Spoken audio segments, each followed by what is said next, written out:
Hello VEDA, it is day 6, my earliest childhood memory.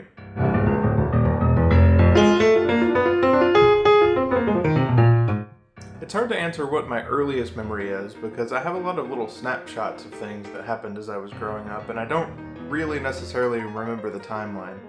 So I'm just going to try to string a few of these together and see what happens. When I was little, my best friend in the entire world was my cousin Dan. We did everything together. We got into all sorts of trouble together.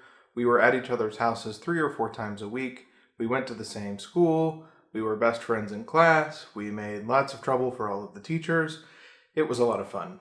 I remember distinctly being in preschool with Dan, and for some reason they split the class. So they closed the divider and we were with 2 separate teachers and we didn't get to see each other for most of the day, and that was a problem. The room, however, had a bathroom that joined both of the classrooms. So you could open one door, walk through the bathroom, open the other door, and there you were in the other classroom.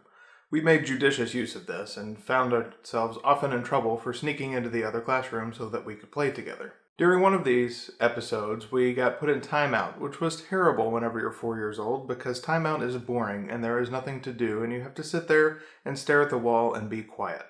However, they made the mistake of putting us next to each other. Being young and bored, obviously, I took the time to talk to Dan because what else was I supposed to do?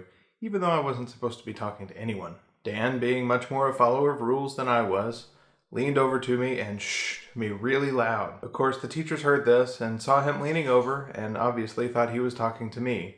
So they came over, congratulated me on minding the rules so well, and made my cousin sit in timeout for longer.